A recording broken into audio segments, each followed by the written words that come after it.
I'm here live at the Adirondack Bank Center where for the first time this season, the Utica Comets will bring on the Springfield Thunderbirds in a final of a 3-game homestand. Now, before we get into tonight, a quick recap of last night's action. The Comets beat Bridgeport 5-2 in a game which saw netminder Mackenzie Blackwood save 31 of 33 shots. I'm in Glen Falls inside the Cooling Insurance Arena where the New Hartford Spartans are ready to hoist a state title. Just one team standing in the way in the Manhasset Indians of Section 8. A key for Utica's early season success this year has been its roster depth. In 3 out of the 6 games this year, the Pioneers have had a different leading scorer. That depth, the team believes, can take them a long way. Did you guys have any discussions about who will score the goal? Because I know there's a lot of talk about who might be the guy. Your coach picked Dante Zapata to score, but did you guys personally talk about that? And now, quick note, right before the show, Syracuse University football announcing Sean Tucker has declared for the 2023 NFL Draft and will not play in the Pinstripe Bowl. Well, along with the Comets tonight, we'll have Saturday Night Football for you as the Buffalo Bills look for some sweet revenge over the Miami Dolphins. What does a win like this, an atmosphere like this, what can this mean for you guys going forward? Last year, obviously, you guys got the win and then went on to have a great season. Over a 20-year career, 14 of those with the Boston Red Sox, David Ortiz won 3 titles, went to 10 All-Star games, all the while hitting over 500 home runs. But Big Papi was at his best when it mattered most. He struck out just 1 time in 28 plate appearances on his way to a 3rd title. So we asked Big Papi himself what made him flourish in the biggest games. As fans awaited for the great Thurman Thomas to come out of the bus, the fandom didn't. Let's go Buffalo! Let's go Buffalo! So I waited along with them, and that's why they chose to stop by today. I'm so excited. I can't even tell you how excited I am because it's Thurman Thomas. You can't ask for anything better. Buffalo is known for its Bills Mafia throughout the country, but this isn't Buffalo, so it can't be the same. Or can it? Bills Mafia, that's it. Oh my God, I love the one. Oh my God, we got the best fans ever, don't we? Oh my God, this is crazy. So that's what I'm saying. We're going to do it this year. We're going to do it. One man bringing together so many people on a Thursday in a local car dealership. It's hard to beat that. There's no better fans than the Bills Mafia. Anywhere you go, you don't even have to be a Buffalo fan. They get you so pumped. Everybody's excited about the Bills. For Amy, the visit was a must. After all, she's got to decorate her house with yet another Bills Hall of Famer. I want the proof that I was with them. We framed it in the room with Eric Moulds and Jim Kelly and everybody else. As longtime Bills fans have waited for Thurman Thomas to come out of that bus, I had the opportunity to think of a few questions I would ask the Hall of Famer myself, like, what does he think are the Buffalo Bills' chances of going all the way to the Super Bowl this year? I only know a couple of things, is that Josh Allen is a damn good quarterback, and he could be in the running for the most valuable player. But like I told people, I don't want him to get the regular season most valuable player. I want him to get the Super Bowl most valuable player, because if he does that, that means Buffalo Bills fans can celebrate. We can have that party that we tried to have 4 years in a row, and it didn't happen. But as a former player and now a fan, man, I'm going to love it and enjoy it with the rest of the fans that are Buffalo Bills fans. And when Thomas came in and saw the fans, his reaction was priceless. Reporting in Yorkville, Talha Rao, News Channel 2.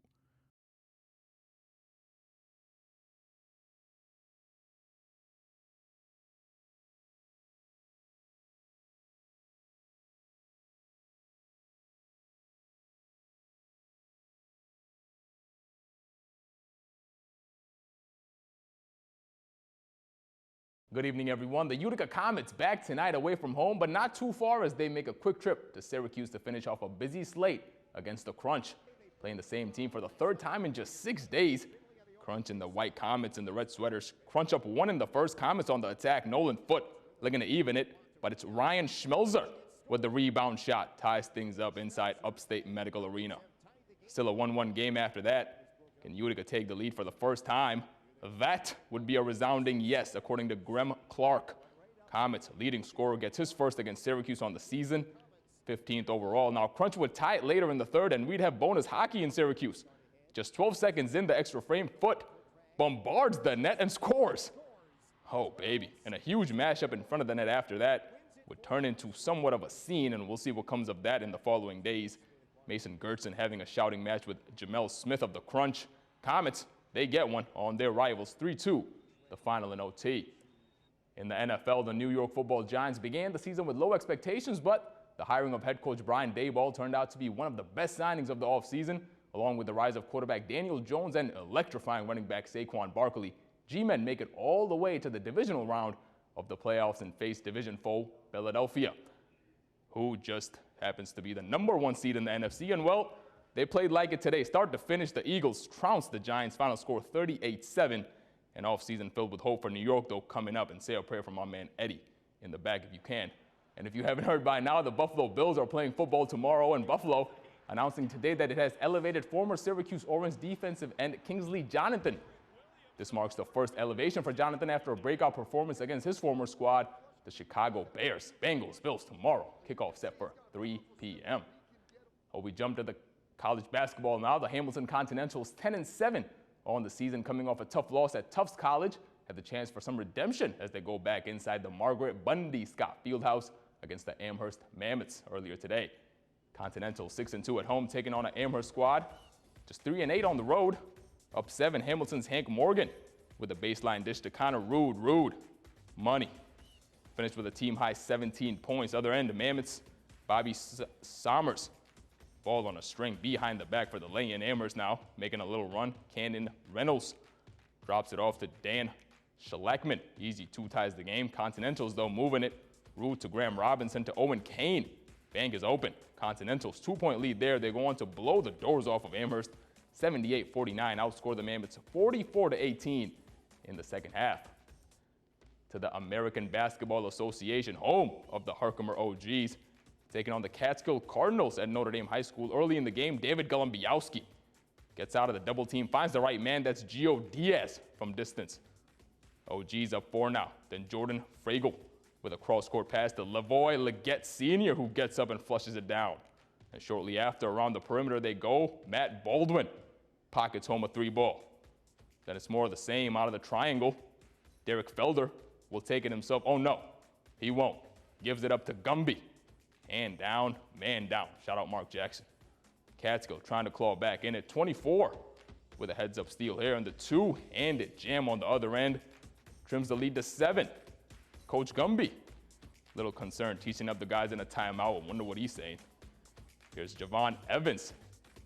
Getting the rock back from Baldwin. Lets it fly. Oh, it's good. Originals come out with a W. Final from Notre Dame, 106-99 OGs over Catskill. Or switching gears to high school, the Hamilton boys basketball team in action today in a Class D matchup against a 9-3 Oriskany team. Hamilton has won 7 of its last 8 games. Meanwhile, Oriskany 6-2 in its last 8, so both teams fighting to stay atop the class in the standings. Just under 10 games remaining in the regular season. Oriskany led by former SUNY Poly standout Josh Gregory, Tom Blackford on the other side. Green team up too early, adding to the total is Drew Baker, giving me a nice camera shot. Appreciate it, big guy. Just a sophomore, that kid. 6'6". Somebody check up on that height. Bit later, Oriskany's Carson Bates says, "Get that out of here." Big time D in the paint from the senior, rather. Coming back the other way now, Knights Reese Snyder leaves it for one Luke Jackson. Easy come, easy go. Green team, then Jackson. Working it inside to who else but Baker.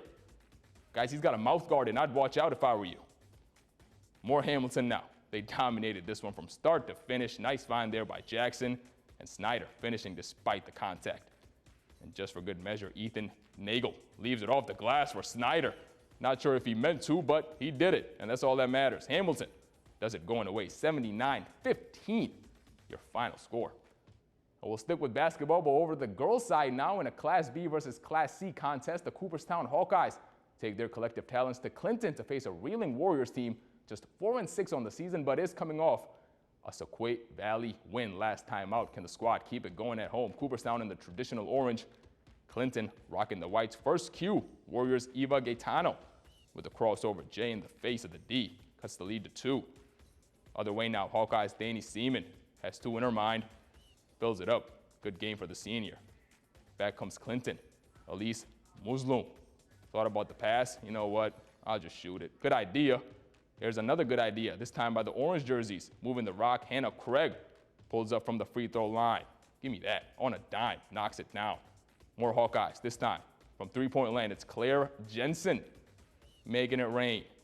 Then on the run with it, Seaman finds Savannah Kirby, everybody getting involved.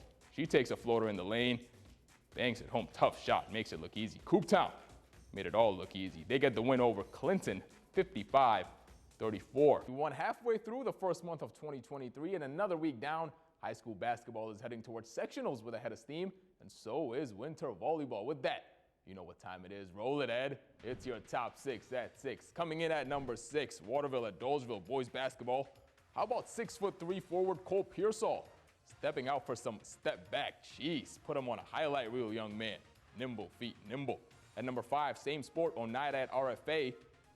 RFA's Ozziah Grimes picks up the loose ball all the way to the other end. Count the bucket, give me the foul. RFA takes the win, 95-80.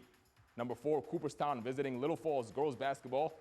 Mounties Adriana Izzo takes on the whole squad up and over to the basket. Izzo finished with 14. Cooperstown took the 1-point win. Coming in at number 3, we stay on the court but switch the sport to volleyball. Check out the hand switch in midair from New Hartford's Keegan Matthews as she gets up and makes the defense look silly. And if you didn't check it, well, do it now fast in slow-mo. Fakes out the opposition, takes the point, and the win over Whitesboro, 3-2. Number 2, back on the hardwood. Juggler Classic over the weekend, and Notre Dame's J-Ron Watson must have been watching some old tape of Rajon Rondo. Beautiful fake, better finish. It counts for 2. Moving on, at the top, it's the top dog, New Hartford's Zach Filipkowski becomes the all-time scoring leader in Spartan boys basketball history, and he did it in ankle-breaking fashion. Ooh-wee. Spartans win it 66-57, and a big congrats to the senior. And that does it for your top 6 at 6.